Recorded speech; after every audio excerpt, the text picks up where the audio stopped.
So now let's learn how to set up automated follow-up sequences using Zappify.io workflows. So first, create a new workflow and set the trigger to something like lead form submitted.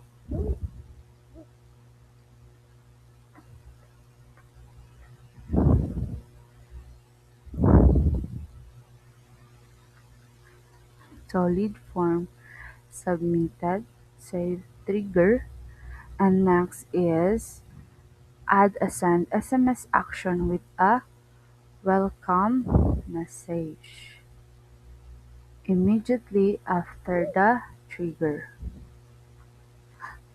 like welcome.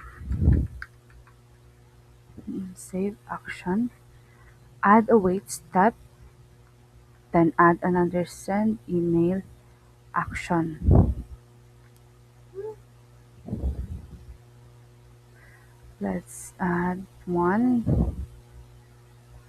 links and add send email.